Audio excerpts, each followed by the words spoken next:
muito boa noite, seja bem-vinda a mais uma parada obrigatória com Lília Moraes. E hoje a live está espetacular, com um tema voltado para o seu dia a dia, da sua rotina poderosa. Então, quero muito a sua participação aqui. Então, vamos lá. A participação é fundamental para que você traga quais são as suas dúvidas, o que de repente você ficou ali, o que ficou a desejar no seu curso, no que tange aí a pressão arterial. Então, seja bem-vinda e vamos lá. Saiba quais são os cuidados de enfermagem durante a aferição da pressão arterial. E é isso mesmo que você acabou de escutar.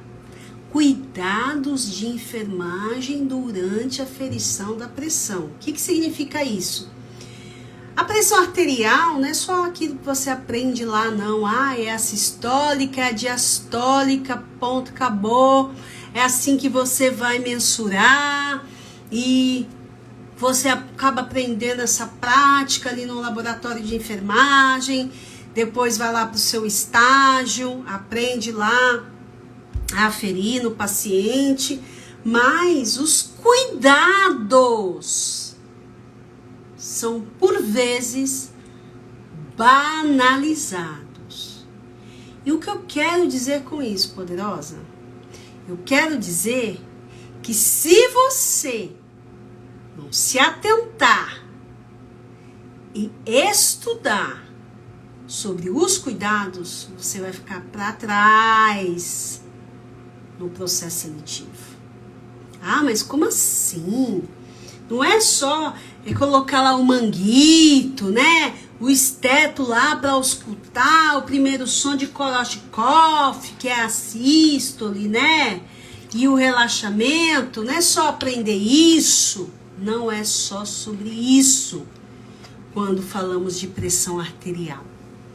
A pressão arterial, na verdade, é um procedimento que você vai executar ali, mas se você não souber o porquê você tem que aferir a pressão arterial, quais são as implicações, quais são os erros que você pode cometer e dar um falso resultado. Você já parou para pensar o quanto isso é importante? Escreve aqui. Quando eu iniciei a live, eu falei, a sua participação especial é exatamente isso. Eu quero que você escreva aqui se você teve alguma dificuldade. E não é somente sobre auscultar. Olha, eu coloquei o esteto e estou com dificuldades. Não é essa dificuldade que eu espero escutar de você, poderosa. Você, como técnica de enfermagem, você precisa ir além da pressão arterial. Professora, mas isso aí é coisa de médico. O médico tem que saber, né? Que tá o valor alterado e que o que vai fazer com o paciente. Realmente, o médico vai fazer o diagnóstico, vai prescrever lá o tratamento, mas você, como técnica de enfermagem, que está ali do lado do paciente, e o seu primeiro contato com o paciente, por exemplo, numa triagem, ali numa sala para verificar sinais vitais, se você não souber os cuidados que você precisa ter, não adianta. Por vezes, dependendo de como é aferida essa pressão, o médico pede para voltar lá para você, aferir novamente. Escreva aqui, quem já atua aí na área. Quantas vezes algum colega deve ter verificado a pressão do paciente e aí o médico escreveu aferir novamente. Não porque ele tomou um medicamento e ele foi aferir depois de tanto tempo, não. Foi porque ele achou estranha aquela aferição. Eu já presenciei. E a cada dia mais eu vejo isso acontecendo na prática. E isso não é nada legal. Porque se não tiver uma boa mensuração, se realmente a pressão arterial do paciente não for fidedigna, o médico, Ele pode prescrever qualquer coisa ali que não seja o que o paciente esteja apresentando. Por exemplo, ele vai prescrever um antihipertensivo e o paciente, por algum motivo, pelo erro e pelo cuidado que você não teve no momento, aferiu de qualquer jeito, que infelizmente eu tenho que falar isso.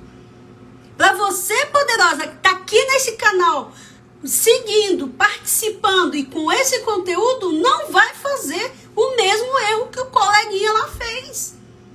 E causou um dano no paciente. O paciente não estava com a pressão arterial alterada, o médico não pediu para conferir, o paciente recebeu o medicamento antihipertensivo e teve uma hipotensão, foi parar na sala de emergência. Olha só a confusão.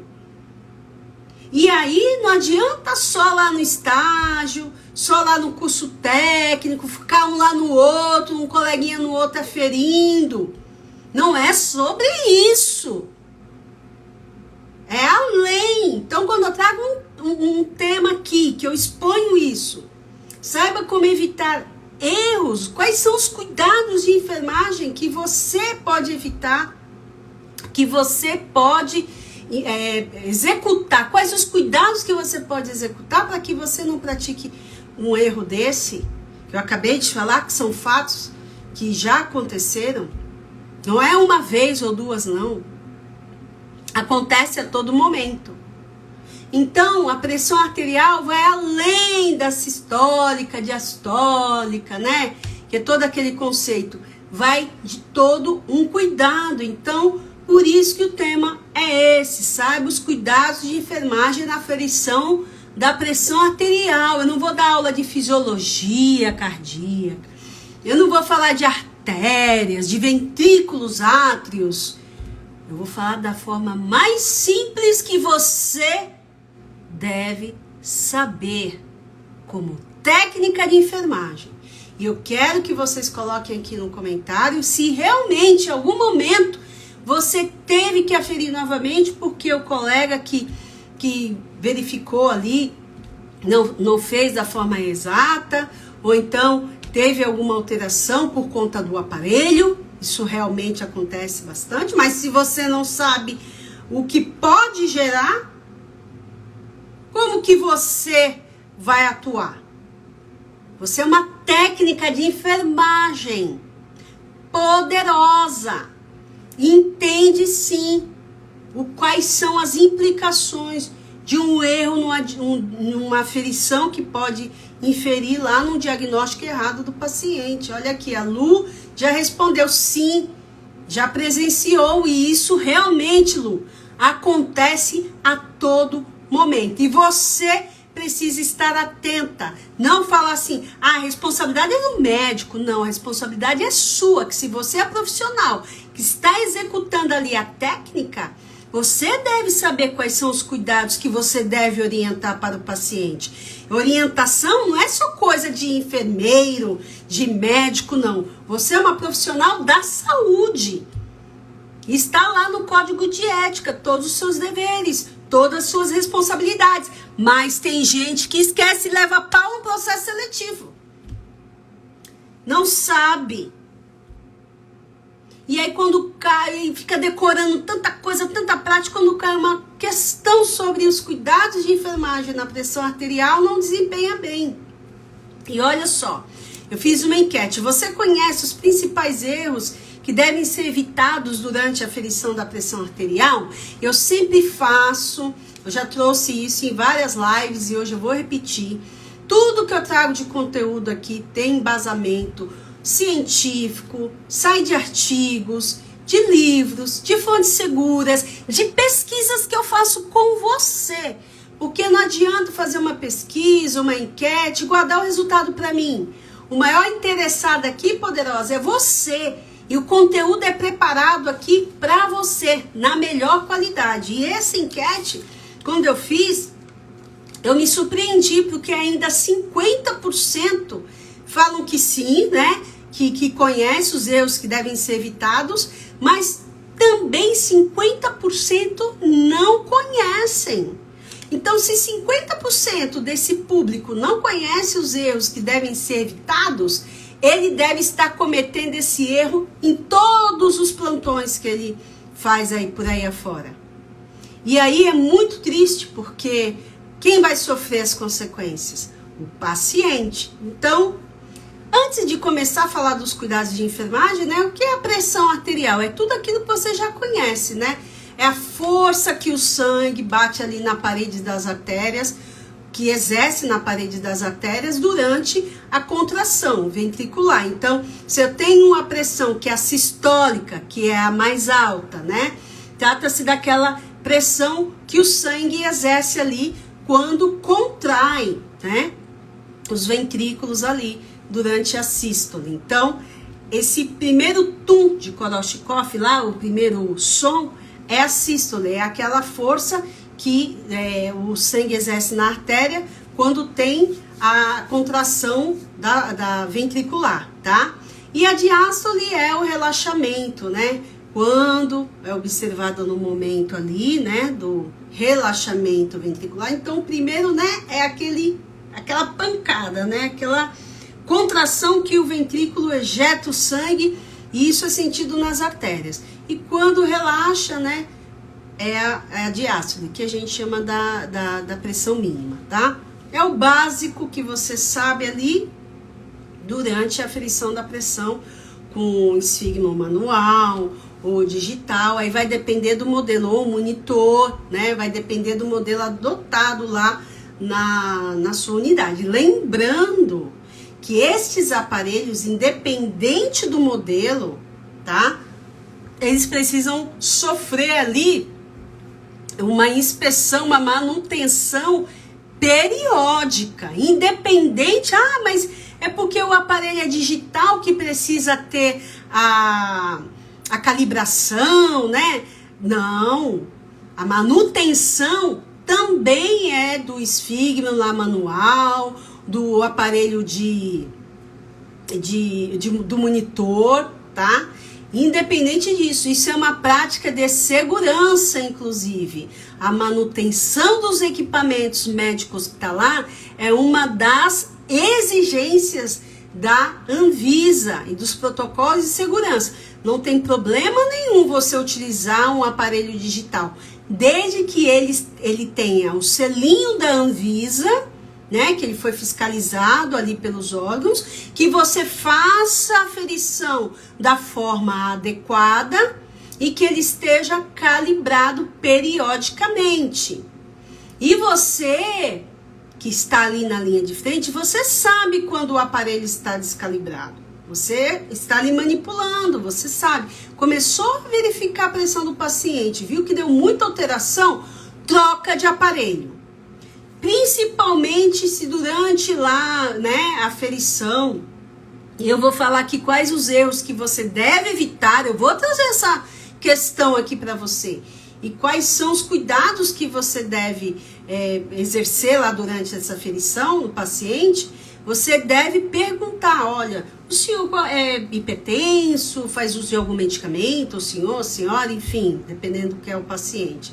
Porque se ele fala, não sou hipertenso, de repente a pressão foi lá 190 por 100, né? Enfim, acusou ali uma hipertensão. Se o paciente pode ser o aparelho? Pode ser o aparelho, sim, tá? Então, vamos lá, as poderosas entrando aqui, a Lu participando bastante, é isso aí, Lu. A partir do momento que você, poderosa, participa, você só tem a ganhar, porque essa informação é trocada a todo momento e todo mundo que está aqui já passou por alguma situação. Eu já passei, apesar de na minha prática trabalhar muito com monitor cardíaco, mas eu verificava muito também ali com o aparelho manual, já recolhia ali com a equipe quando eu identificava que algo estava errado e mandava para manutenção, e esse é o nosso papel, é exatamente esse, né? Assegurar os equipamentos para que ele tenha ali uma pressão fidedigna. Então a Lu colocou ali, usamos muito manual, muito bem. O manual, pessoal, não tem nada de errado, claro, né? Que se você tem lá a tecnologia a seu favor, o monitor você vai usar. mas precisa entender uma coisa. Não é porque é o monitor, tá tudo 100%. Às vezes o aparelho não sofreu a manutenção. E a rotina que deve ser adotada pelos hospitais, pelas unidades de saúde, é exatamente checar, porque fica uma etiquetinha nos aparelhos, tá? Quando eles passam por processo de manutenção periódica. A empresa deixa uma etiquetinha com a data. Então, se você trabalha em alguma unidade hospitalar e não sabia dessa prática, amanhã, quando você chegar, ou em algum momento, quando você tiver um aparelho ali, verifique se tem um selinho ali com a data de que foi feita a manutenção, tá? Isso aí, vários equipamentos. Aqui, hoje, estamos voltados aqui para o aparelho de pressão arterial, tá? E qual o maior benefício? O que você ganha em saber qual é a forma adequada de aferir? O que você ganha é o conhecimento, é o básico que você precisa saber para você participar, por exemplo, de um processo seletivo. Ah, professora, mas isso cai, porque eu já perguntei em processo seletivo. Eu faço também processo de seleção e perguntas, entrevistas e perguntas de cuidados, coisas básicas. Não responde. O candidato tem dificuldade, porque ficou só com aquilo. Eu aferi um no outro, ali no laboratório, no estágio, mas os cuidados não foram reforçados durante lá o seu curso técnico, que seja, ou você não teve um bom aproveitamento lá durante o seu estágio, e quando chega numa prova teórica, que é o básico que você precisa saber, você não responde de forma adequada. Então, o maior benefício,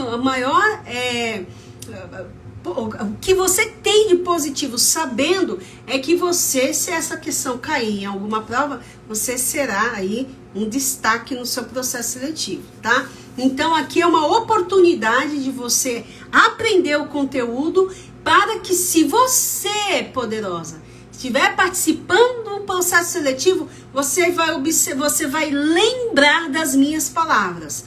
Aprenda o básico, os conceitos que podem te solicitar ali no processo seletivo, porque se você souber o básico, você não vai passar vergonha de forma alguma, seja na teoria, seja na prática. Mas na prática pode cair algo falando sobre pressão arterial. Às vezes o recrutador ele vai esticar o bração dele lá e falar assim: vem aferir aqui a minha pressão. E ele vai bem te observar, viu? E se você, o básico que você deve orientar, né? Se ele tiver com a perna cruzada, o que você vai falar?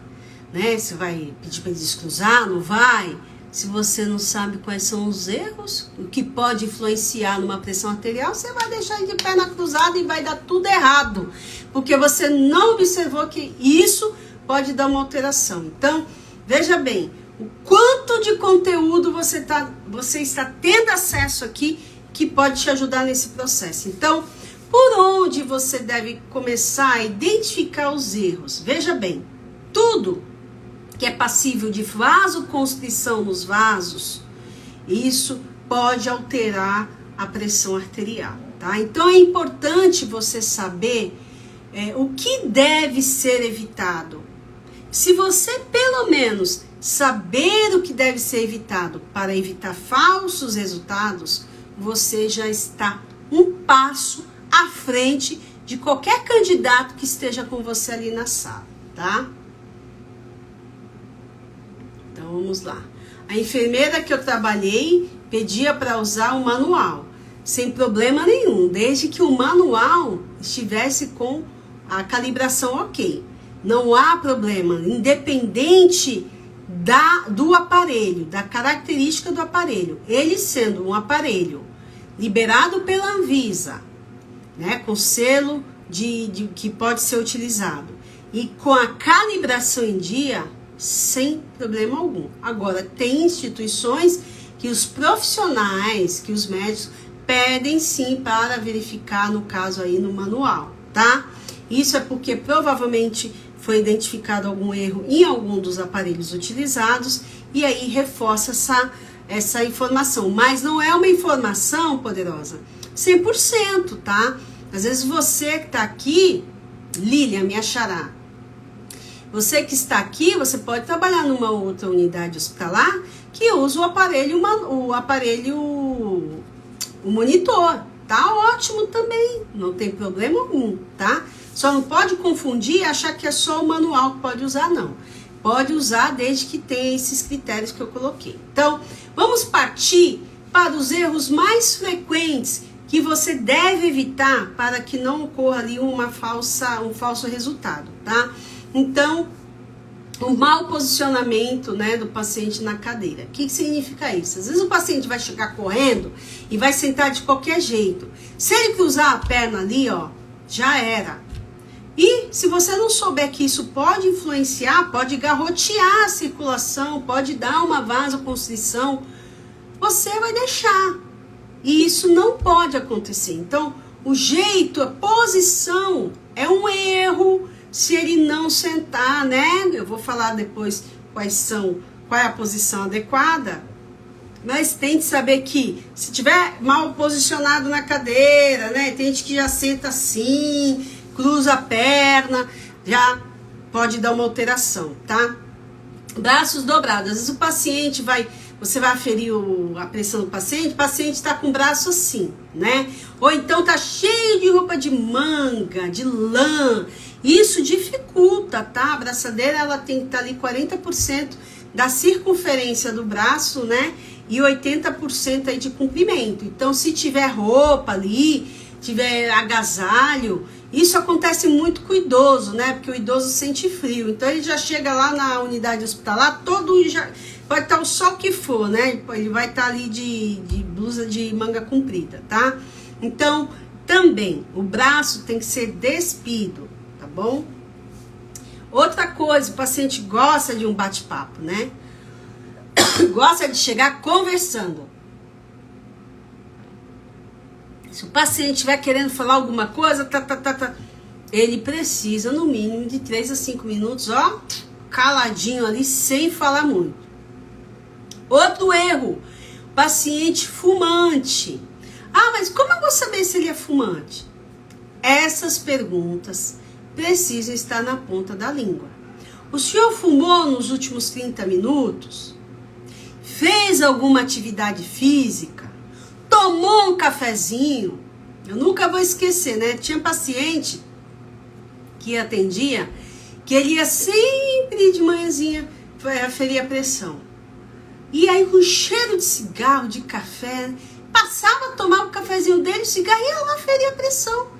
E se a gente não tivesse esse cuidado, esse zelo, iria ali verificar a pressão e ia dar uma alteração. Então, perguntinhas básicas. O senhor fumou? O senhor fez ingestão de café? Fez alguma atividade física? Fiz, minha filha, eu fiz. Eles não costumam mentir não, tá? Geralmente eles falam a verdade. Então, o senhor vai ficar aí 30 minutinhos repousando. Eu vou ali chamar outro paciente e aí eu já verifico a sua pressão. É essa orientação poderosa que você deve ter para todos os pacientes. O senhor fez alguma atividade? Tem gente, olha, nem todos os pacientes têm essa informação. Tem gente que vai correr para verificar a pressão. Tá lá, fazendo exercício físico de manhã. Parei aqui, tá tranquilo, PS. Deixa eu parar aqui para verificar minha pressão. É assim que eles fazem. E se, claro, mas sabe quando você vai observar? Se a pressão dele estiver elevada, e com certeza estará, se ele fumou, praticou alguma atividade física, fez uso de café, com certeza vai dar alterada. E se ele não tem uma pressão alterada, alta, você vai logo, opa, possa ser que seja aquilo que eu ouvi a professora Lilian falando, e é exatamente isso. Então, como você agora tem essa informação, e quando a gente tem informação, a gente não pode mais banalizar. Agora, sua conta em risco, hein, poderosa? Você já tem essa informação aqui, você deve colocá-la em prática, tá? Mas de verdade. Então, evitar cruzar as pernas, o braço não pode estar dobrado, não pode ter feito nenhuma atividade física nos últimos 30 minutos, nem ingerido café, nem fumar, tá? Pelo menos essas questões. Então, vamos lá. Eu vou trazer aqui quais são alguns cuidados que você pode orientar. Não precisa nem o paciente passar no médico, para o médico falar isso, ou chamar a enfermeira para a enfermeira falar isso. Você, técnica de enfermagem poderosa, pode orientar o paciente perfeitamente sobre os cuidados para uma boa aferição. E se você explicar, ele vai entender, tá? Principalmente se ele chegar conversando. Olha, senhor, vamos ficar só um pouquinho em silêncio. Eu preciso aí que o senhor fique de 3 a 5 minutinhos relaxado, com a planta dos pés lá, ó, soladão do pé, bem apoiado no chão, sem cruzar a perna, braço esticado na altura do coração, tá? Na altura do coração, exatamente isso. Ah, mas é o digital de punho, o braço tá lá embaixo. Não, então você vai pedir para ele deixar, né, na altura do coração, tá? Senão pode dar algum tipo de alteração. Pedir para o paciente ficar em repouso. Então, descruzar as pernas. Não pode falar por mais que ele queira, tá? Outra questão. O senhor tá com vontade de urinar, tá com a bexiga cheia? Ah, mas eu vou perguntar isso pro paciente. Esse fator pode sim dar alteração na pressão do paciente. Se ele praticou algum exercício, né, como eu já falei anteriormente, e o manguito, o aparelho, deverá ser posicionado, tá? Antes da fossa cubital. Então, você conta 2 dedos acima, tá? Para conseguir colocar o manguito. Isso é importante. A circunferência do braço do paciente tem que ser pelo menos 40% aí da circunferência. Por quê, professora? Porque se o paciente for obeso e esse aparelho não é de obeso, vai dar alteração. Não tem como utilizar e ter uma pressão fidedigna se o aparelho não for compatível com a circunferência do braço do paciente. A mesma coisa acontece com criança. A criança tem o manguito do tamanho da circunferência, né? A bolsa, de acordo com a circunferência do braço. Então, outra dica. Sempre observa o tamanho do manguito. Centraliza a bolsa, né? E ela tem uma flechinha. Eu não estou aqui com nenhuma bolsa para mostrar, mas se você olhar lá, você vai ver uma flechinha apontando para a artéria. E é exatamente essa artéria que você sente que essa flechinha deverá ser apontada, tá? Isso vai influenciar se não tiver no tamanho da circunferência do braço do paciente. Então, recapitulando, poderosa, perguntar se o paciente fez alguma atividade física nos últimos 30 minutos, ingeriu café, fumou, fez alguma atividade, eu já falei, pernas não podem estar cruzadas, tá? Sempre assentado assim no chão, os 2 pés. O braço tem que despir, deixar na altura do coração. A bolsa, a circunferência de 40% do braço do paciente. Então, você precisa conhecer na sua instituição se você tem o manguito de acordo com o braço do paciente. Essa braçadeira ela precisa ser compatível, tá? Principalmente criança também dá bastante alteração se não tiver compatível. Perguntar se o paciente gostaria de utilizar o banheiro e sempre fazer a pergunta: o senhor faz uso de alguma medicação para pressão arterial? Não, não faço. Então, você não vai dar o diagnóstico, né? Muito tempo atrás, falava, ai, minha pressão, né? E o profissional ficava, ai, falo ou não falo? Hoje não tem mais isso. O paciente tem o direito de saber, sim.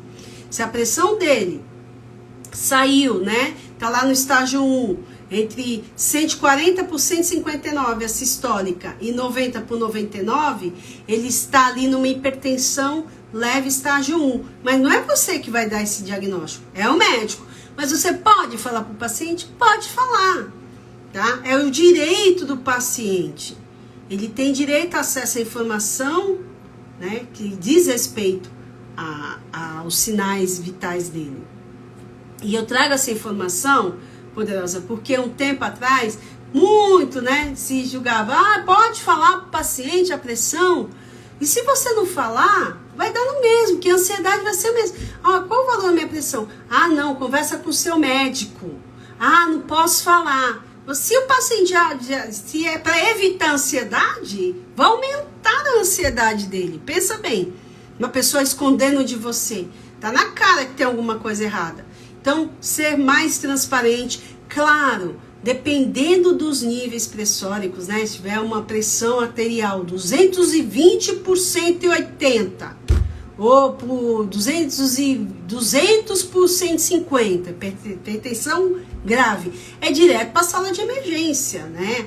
O paciente é um paciente de sala de emergência. Então, você precisa entender a gravidade. Ele precisa saber? Ele precisa saber, sim, tá? É um paciente que, se ele tiver uma hipertensão acima de 180, sistólica, já é uma hipertensão grave, né? E ele precisa de cuidados imediatos. E você, técnica de enfermagem poderosa que está aqui do outro lado, você não vai comer essa bola porque você entendeu perfeitamente quais são os cuidados que você pode fazer ali com o seu paciente, pode exercer de imediato e salvar a vida dele, porque na verdade, se você identificar, e olha que eu tiro o chapéu para as técnicas de enfermagem poderosas que trabalham ali na unidade que eu trabalho também, e que elas identificam muitíssimo bem. Olha, doutor, a pressão do paciente está alta, e eu acho que é o paciente de sala de emergência, eles opinam. Então isso é muito legal, isso é importante, porque você participa do cuidado seguro do paciente, e é essa a razão que você está ali para salvar vidas. Então, espero que esse conteúdo tenha feito algum sentido para você, e deixa aqui nos comentários, né? Rose, boa noite, Rose, muito bem, olha, a participação de vocês aquece muito a nossa live, isso traz aqui segurança para que as outras colegas também fiquem sabendo que isso acontece em todos os lugares. Olha, independente se a instituição é pública, é privada, a característica dos pacientes que chegam, principalmente unidades de emergência, unidades de saúde de pronto atendimento, são os mesmos, tá? Com os mesmos problemas, falando, né? E super agitado, e você tá ali para prestar assistência o mais segura possível. Então, desejo para você, poderosa, uma excelente noite, e espero que você tenha aproveitado esse tema aí, ó. Vamos colocar em prática e salvar vidas. Até breve.